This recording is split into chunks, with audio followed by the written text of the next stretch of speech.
Did you ever experience what some people call a dark night of the soul? My name is Catrin from Inspire New Beginnings, and I am here to tell you that I believe humanity as a whole and each and every one of us are currently going through something which is called the dark night of the soul. What do I mean with that? When you are at the moment looking around at world events, at your own personal stories, to your neighbors or your friends or family members, you may notice that the last couple of years, and I'm afraid to say the next year will be a little bit more of this, lots of things have changed. Lots of things have come to the surface. And those things have started to break trust, trust in our own relationships, trust in the government, trust in politicians as a whole, but also trust in our own abilities and trust in making the right decisions in these very challenging times. I'm here to say today, and this will be possibly a little bit longer, to tell you that each and every one of us are going through something similar, some more consciously than others. However, we as a whole, and when I say humanity, I also include all the beings of this planet, whether it's plants and animals. All of us on some level are totally connected. And so when one of us is going through something, it affects everyone else, whether we are consciously aware of that or not. Little examples of this, maybe starting with me personally. As you noticed, I haven't been online for some time because the last few months I have been traveling. And the first 3 months I was in France. And the last 2.5 months I have been in Canada, working as a tour guide.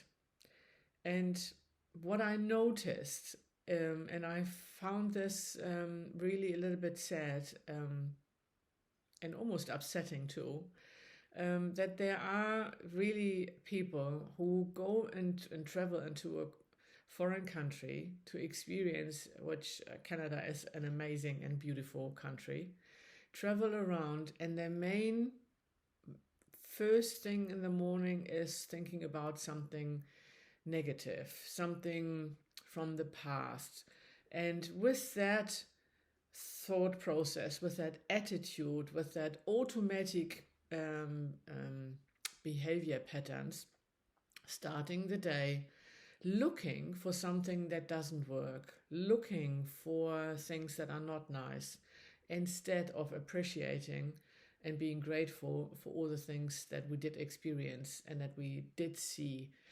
And the other thing, my personal little experience, when I returned to New Zealand about 2.5 weeks ago, suddenly I got really, really unwell, which lots of people in this season are getting, but I'm just not used to it. I have been really unwell, and I noticed that I felt extremely vulnerable because I was on my own, staying at a place, on my own, and then realizing again, it took me to get really, really bad before I actually reached out to someone and asked for help.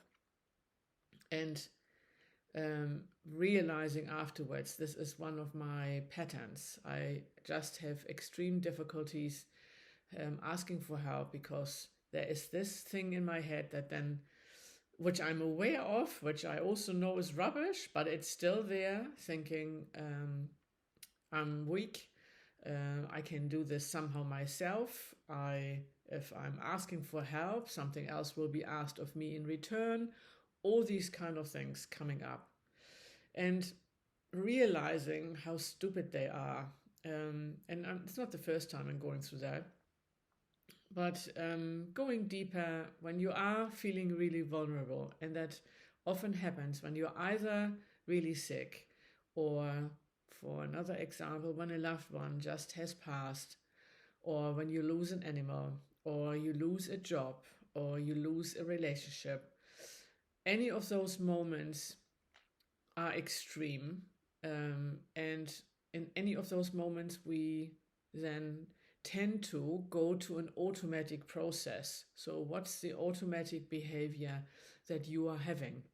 Are you, first of all, going to look for blaming someone else, or are you going to feel guilty and shame within yourself and always point the finger at yourself first? What's your automatic response?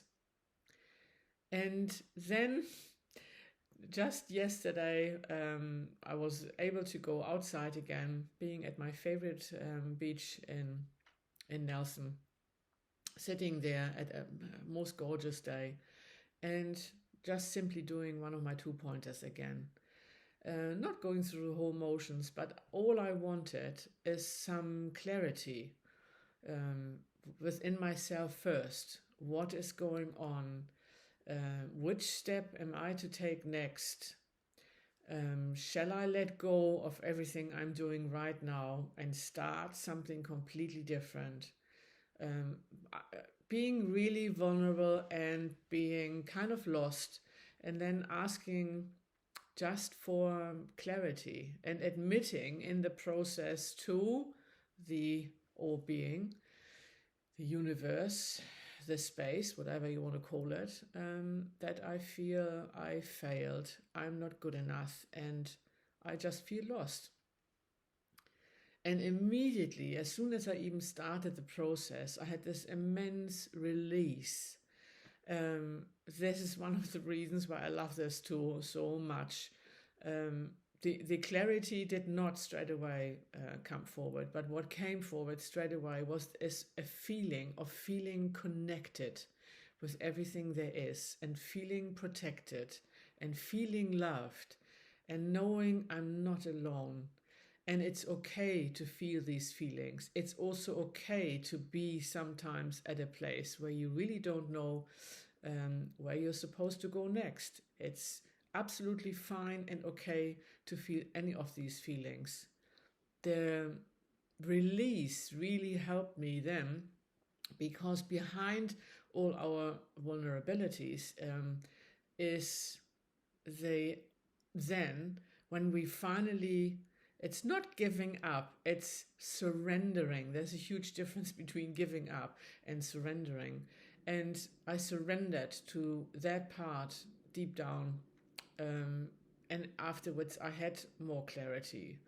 But the first part I felt, and I think that's far more important to start with, I felt connected, and I felt loved, and this feeling of being part of the whole. So all of you have an impact. Can be very small, little act of kindness during the day. And I'm not talking about the ones that we then straight away film and put it on social media. I'm talking about whatever you think when you approach a person or when you meet someone. Consciously observe what's going on in your head. Are you judging that person straight away? Is that person upset or angry even? And are you then reacting to that? Or are you seeing the pain behind that or the stress behind it? Because I don't want to say the older I get, but the more, the further I get on into this life, and I have said that before, more and more I realize love is always the answer. It's never the reaction that comes from my own pain, from my own story, from my own patterns. It's love that is the answer.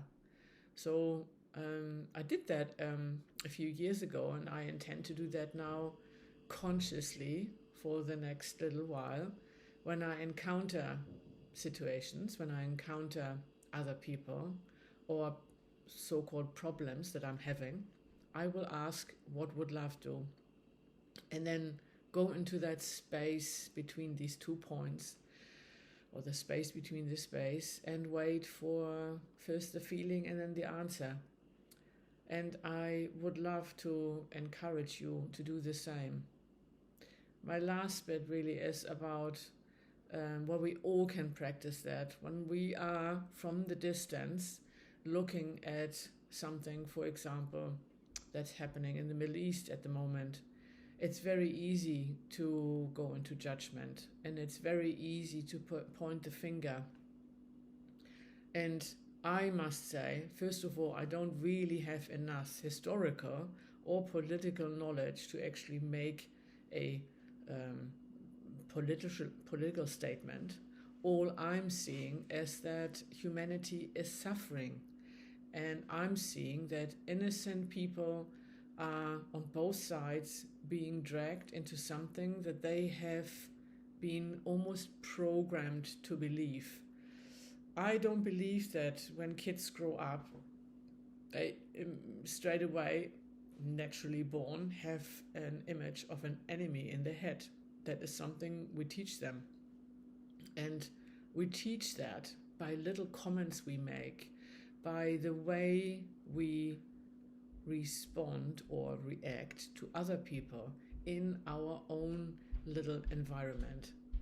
And I really wish that every single one of us consciously makes an effort day to day to increase our awareness of what a difference it makes when we look through at a situation through the eyes of what love can see, on what love will do, instead of looking through the filter that we are already having with our beliefs and automatic responses on everything that's happening. So I know this was pretty long. I would like to give you encouragement though. I do know many people think the same as I do and make an effort. There are many, you might call them light workers. I just call them aware people, and all of us, including the light workers, including myself, sometimes have moments of our dark night of the soul. We are also not perfect. We also go to automatic responses. We also have family issues. We also judge, or I should say don't speak for anybody else, but I am judging. I am having sometimes issues. I'm having the same moments that some of you have. However, I'm consciously aware of them, and each time I have the opportunity to be aware, I choose to then step back from my judgment or my reaction and look at myself and ask myself, what in that situation now, what this is really all about? Is this an old pain that surfaced and I'm just projecting it onto someone else? Is this a wish I have? Is this a feeling I still am not acknowledging that I'm having? All these kind of things. And then when I feel really in the need of release and more space, I just do 2-pointing. And each time I feel so much better for it. We are all in this together. The planets, the energies that are going on at the moment too, are supporting us in that journey.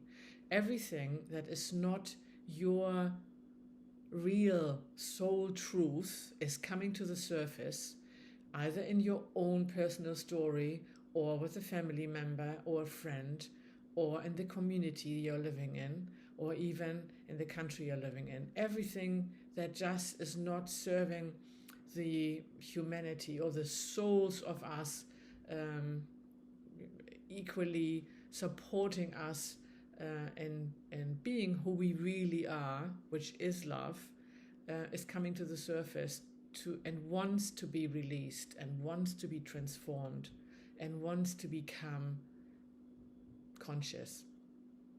So apologies for this long ramble. I really felt the need to tell you, you are not alone, no matter what you're going through. And I am so grateful that you are watching this. Some of you are with me since a very long time. And I send you love and light and joyful smiles and wish you a marvelous, conscious day and eyes that see the love in everything. It makes such a difference. Bye for now.